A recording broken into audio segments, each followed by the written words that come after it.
Hello everyone.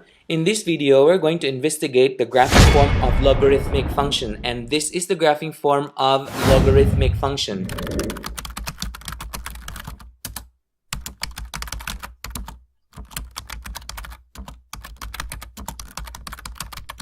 Okay, so the graphing form of logarithmic function is y equals a log of x minus h to the base b plus k. So let's investigate the effects of a, h, and k to the graph here, including the b.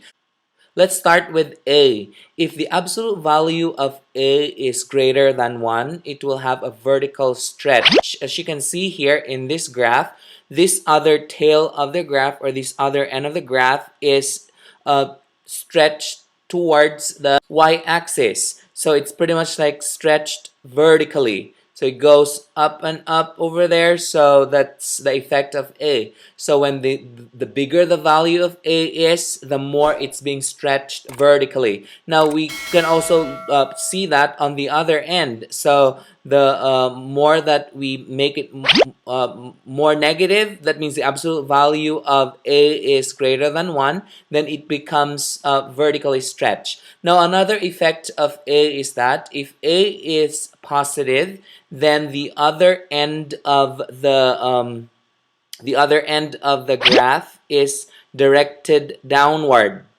And then, well, if the A is negative, the other end of the graph is directed upward. So I'm talking about this end right here. So that's when A is negative. When the absolute value of A is greater than 0 but less than 1, it becomes horizontally stretched. That means it goes towards, it's stretched on the side. So that is if the value is greater than 0 but less than 1, including the negative part as well, but it's going to be on the other way around.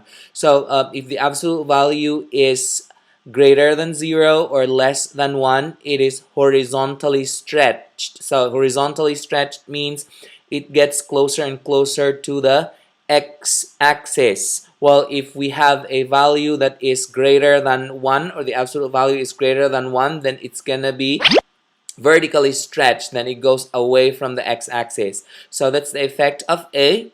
We're gonna look into the effect of H. So H moves the graph left or right. Now here's another thing that we need to remember about the H. The H determines the asymptote. So we can actually write the equation for the asymptote, which is x is equal to h.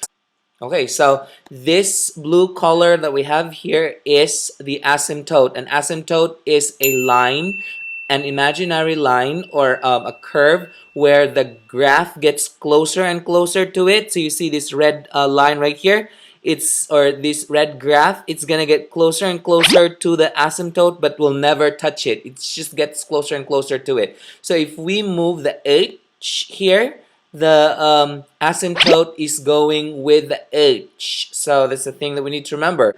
The h determines the asymptote, and the h moves the graph left or right. Now, as you can see here, going back to A, so if A is positive, then the other end of the graph is directed downward towards the asymptote. Well, if the A is negative, then the graph is directed upward, or the other end of the graph is directed upward towards the asymptote. Again, an asymptote is a line where the graph will never touch it. It just gets closer and closer to it. Although it looks like it touches it, but it doesn't touch it. That's the asymptote. Now let's move on to the B.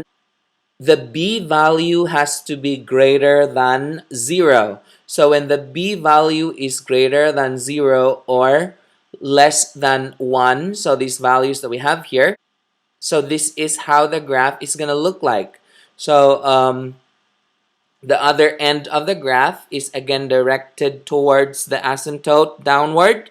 Well, if the value of B is greater than 1, it's going to be the opposite. The graph will be directed towards the asymptote on the upper part right here. So that's when the B is greater than 1. So again, when the B is greater than 0 but less than 1. So these values that we have here, this is how this is the shape of the graph. The graph is directed towards the asymptote downward. Well, if the b value is greater than 1, then the other end of the graph is directed towards the asymptote upward.